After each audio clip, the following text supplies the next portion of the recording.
उसूलों का बहुत ज़्यादा पाबंद हूँ। अब्दुल मुबीन साहब, अगर कोई इंसान अपनी जायदाद की वसीयत किसी के नाम कर सकता है, क्या ये शरई मसला?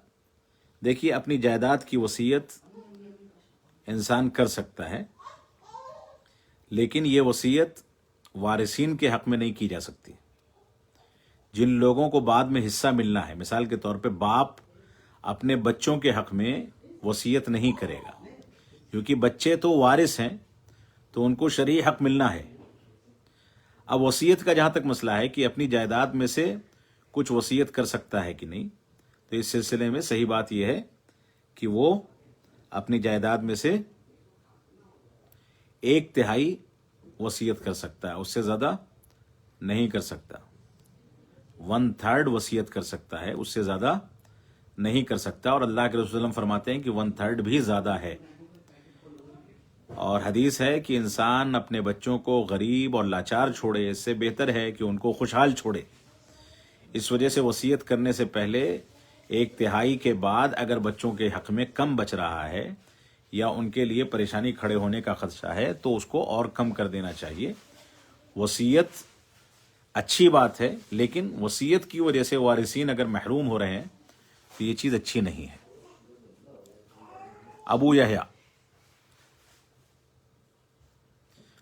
साहब कह रहे हैं, क्या दामाद के नाम कुछ ज़मीन रखना शरई लिहाज से जायज़ है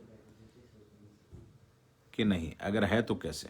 नहीं, शरई लिहाज से कैसे ज़मीन दामाद के नाम जायज़ हो सकती है? अगर कोई ज़मीन इंसान दामाद के नाम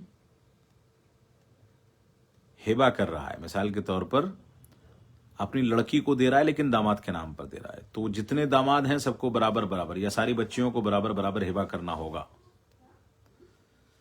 और उसके लड़के जो हैं उनको भी हिबा करना होगा। यानी गोया अगर दामाद के नाम कर रहा है तो डायरेक्ट दामाद के नाम तो हिबा भी नहीं करेगा वो। थोड़े मोड़े हदिये जो हैं, तोहफे तहाइफ, तो ठीक हैं, लेकिन उसमें बराबरी का ख्याल किया जाएगा। अब एक लड़की को दिया, दामाद को जो दे रहा है वो गोया लड़की को दे रहा है। अगर लड़की को दिया तो अब लड़कों को और सारी लड़कियों को और सारे लड़कों को देना होगा बराबर बराबर। जो हिबा का उसूल है उसमें इंसाफ होना चाहिए। और दामाद के नाम कोई चीज़ ज़मीन रखना या शरई तौर पर ज़मीन रखना या लिख देना, ये दुरुस्त नहीं है। बाद में मसाइल खड़े होंगे, क्योंकि बाद में वरासत तक जब तकसीम होगी, जो चीज़ जिसके नाम हो गई उसको कैसे तकसीम किया जाएगा? लिहाजा इस तरह की चीज़ों से बचना चाहिए। मुस्कान आरा साहिबा हैं, कह रही हैं, शेख जनाब घर में खैर व बरकत के लिए क्या किया जाए? घर में खैर व बरकत के लिए फजर की नमाज जमाअत से अपने वक्त पर पढ़ें। फजर की नमाज के बाद की तिलावत का एहतमाम करें, और उमूमन घर के अंदर सूरह बकरा और दूसरी सूरतों की तिलावत करते रहें, यही बरकत के लिए काफ़ी है। और हलाल व हराम में तमीज़ करें, हराम चीज़ घर में ना आने दें, इंशाअल्लाह बरकत जारी रहेगी। मोहम्मद साहब का सवाल है, ऐसा तजर्बे में आया है कि अगर मर्द कमतर हो ख़ानदानी लिहाज से या पैसे के लिहाज से, तो मसाइल पेश आते हैं, बीवी शौहर की इताअत में लापरवाही करती है, फिर झगड़े होंगे, इसका आप कोई मुनासिब सा हल बता दें। अगर दीनदारी की बुनियाद पर रिश्ता होता है तो लड़का कमतर हो या लड़की, ऐसे मसाइल नहीं पैदा होंगे। और शरीयत हमको दीनदारी का लिहाज करने का हुक्म देती है। लिहाजा अगर कहीं इस तरह के मसाइल खड़े होने का खदशा है तो दीनदारी को तरजीह दें, अपने आप ये मसाइल हल हो जाएंगे। शुएब समा साहब सलाम के बाद कह रहे हैं, नमाज में तशहुद कैसे करेंगे, उसका प्रैक्टिकल करके बताएं, मशकूर रहेंगे।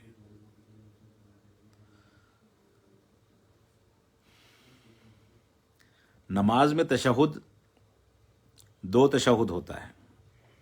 नमाज में 2 तशहुद होता है। मैं इस वक्त प्रैक्टिकल तो नहीं कर पाऊंगा, क्योंकि वो फिर दिखाने के लिए कैमरा दूर करना और ये सब मसाइल होंगे, लेकिन आप समझ लें, मिसाल के तौर पर ये 2 आपकी टांगें हैं, इस टांग को आप सीधा इस तरह से रखेंगे, किबला रुख इसकी, उंगलियां मुड़ी रहेंगी आगे की जानिब, और ये वाली टांग जो है बाईं टांग, इसको इस तरह से बिछाएंगे, इसके ऊपर दाईं टांग और इसके ऊपर दाहिना कूला रख करके बैठेंगे। ये पहले तशहुद में बैठने का तरीका है। और दूसरे तशहुद में बैठने का तरीका ये है कि ये वाली टांग ऐसे ही रहेगी और नहीं, ये वाली टांग जो है, मैंने गलत बता दिया, उल्टा बता दिया। इसमें तरीका ये होगा कि आप इस टांग को बिछाएंगे, बाईं टांग को, इसके ऊपर बायां कूल्हा रखकर बैठेंगे और दाईं टांग को खड़ा रखेंगे और इसकी उंगलियां किबला रुख मुड़ी रहेंगी और बाईं पैर के ऊपर उसको बिछा करके उस पर बैठ जाएंगे। ये पहले तशहुद में होगा। दूसरे तशहुद में होगा कि आप ये टांग यानी दाहिनी टांग खड़ी रखेंगे, इसकी उंगलियां किबले की जानिब मुड़ी रहेंगी और बाईं टांग पर बैठने के बजाय बाईं टांग को दाहिने टांग के नीचे से बाहर निकाल देंगे, यानी पीछे से आपकी उंगलियां नजर आएंगी और दाहिना कूला जमीन पर आ जाएगा, क्योंकि टांग इधर निकल आई तो दाहिना कूला, बायां कूला जो अब तक पैर पर था पहले तशहुद में, वो अब जमीन पर आ जाएगा और ये टांग इस टांग के नीचे से बाहर निकल आएगी। एक तरीका यह है दूसरे तशहुद का, जिसको तवर्रुक कहते हैं।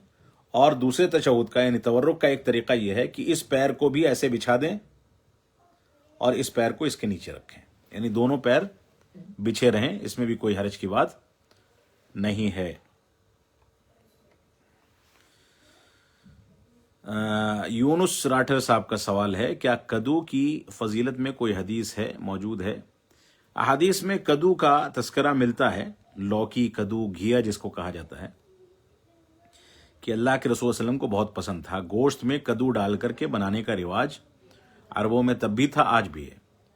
तो अल्लाह के रसूल सल्लल्लाहु अलैहि वसल्लम उसमें कद्दू तलाश किया करते थे शोरबे में, लिहाजा कद्दू पसंद था अल्लाह के रसूल सल्लल्लाहु अलैहि वसल्लम को और उसके बहुत सारे फवाइद भी हैं।